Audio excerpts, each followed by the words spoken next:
Good afternoon, everyone. I am Gopi Dervalia, and today I am going to deal with this topic race and gender in White Sargasso Sea by Chan Rees.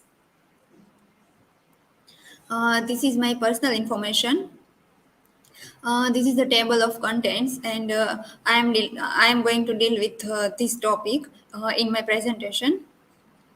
About the author. Here is the brief information about the author. Chari is she her original name is Ella Gwendolyn Reese Williams, and she was a West Indian novelist. She was a prominent English author known for her contributions to modernist and post-colonial literature.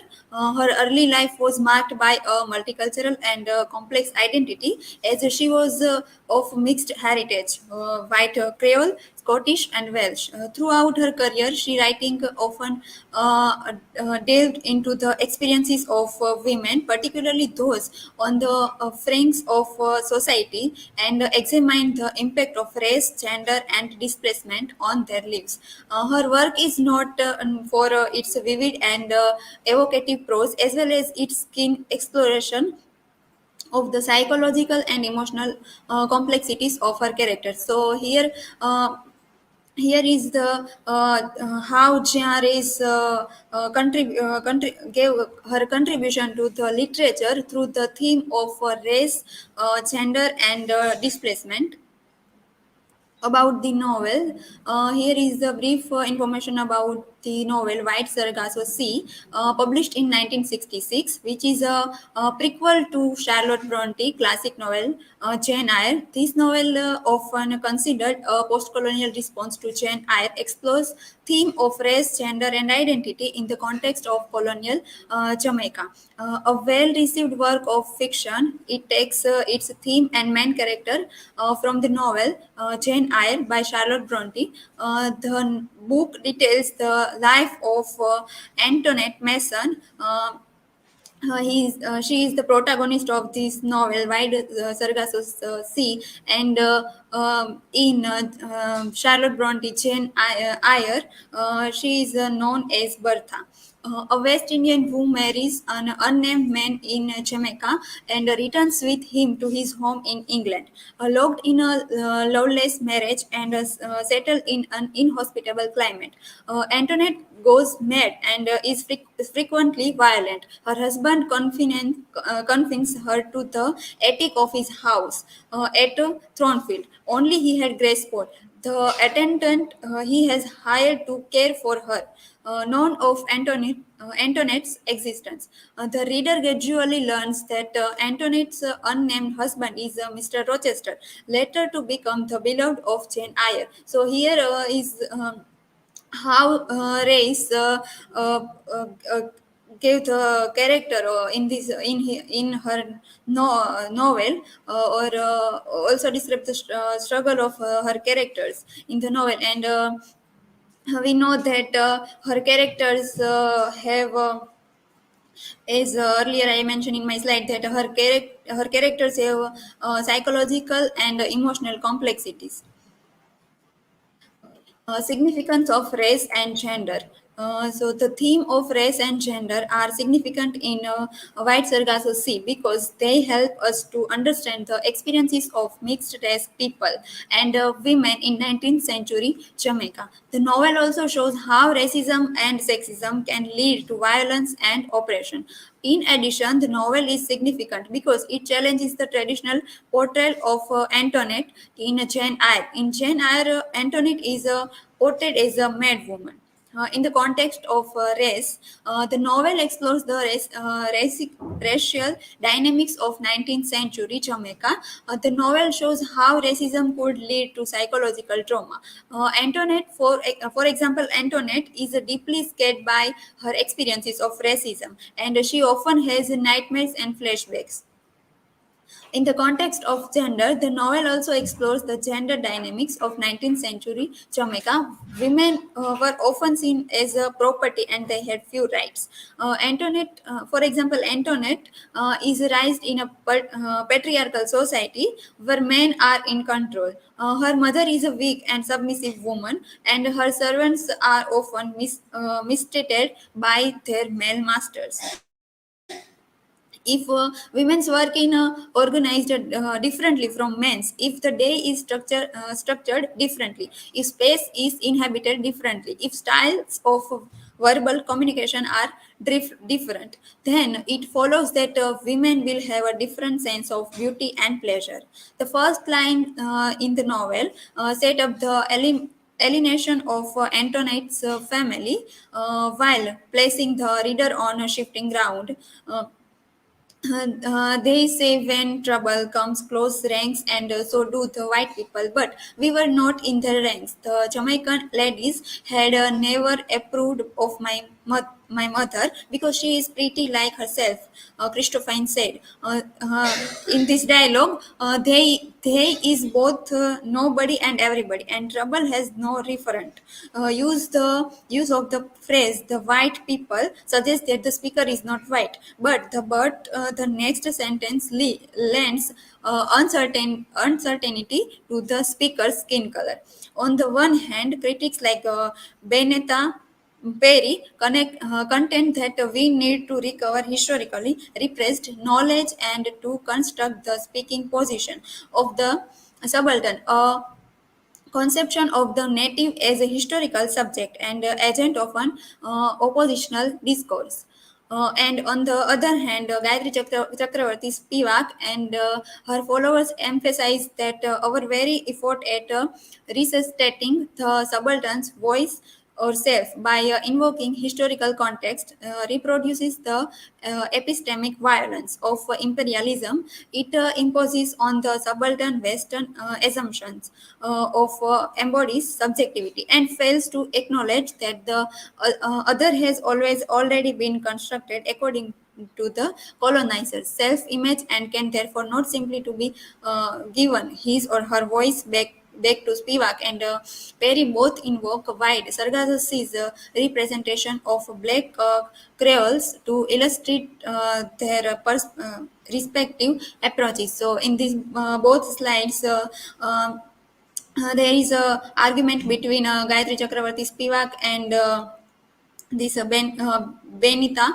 Perry view on the speaking position and epistemic violence. Antoinette Causeway, a mixed race woman. Antoinette, who is torn between two different identities, finds herself belonging to New Here. Here is the Howell said that realizing the dimension of her loss, Antoinette becomes a displaced person in her own country, entirely development on a dowry supplied by her English stepfather, and at the mercy of an arranged marriage with an Englishman who has been sent to the West Indies to seek his fortune. As the representative of the colonial power, the first thing he exploits or tries to anglicize is his wife Antoinette. His first attempt is to name her Bertha, trying to give her a new identity. Um, don't laugh like that, Bertha. My name is not Bertha. Why do you call me Bertha? Because it is a name I am particularly fond of. I think of you as Bertha. Rochester's calling Antoinette another name is his way of taking control over her entire identity, just like having legal control over her fortune when he married her. Antoinette's response to Mr. Rochester's is not the same when he called her Bertha for the second time. She says, Bertha is not my name. You are trying to make me into someone else, calling me by another name. I know that's obey too. Throughout the novel, Antoinette being regarded as neither white nor black tries hard to establish her own identity, which is shattered by the hostility of Mr. Rochester towards the end of the novel. She begins to feel lost and helpless, growing more dependent on her husband. Mr. Rochester is a racist. We all know that the British and colonized many countries, and the Caribbean is one of them. But here, the character of Rochester is shown as a different and a new type of colonizer who had colonized a Creole Antoinette.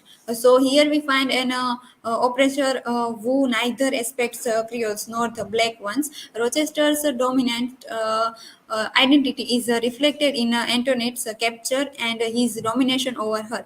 There is nothing like identity for the poor woman, as Rochester destroys it and changes her name as well. By the end of part two of the novel, where he is leaving the Caribbean and going to England with Antoinette, and he utters that I had the mountains and the hills, the rivers and the rain. She had left me thirsty. These lines mean that he does not love the Caribbean people and their lifestyle, and therefore he is willing to go to England and to satisfy the thirst that he had. Women trapped in patriarchal societies.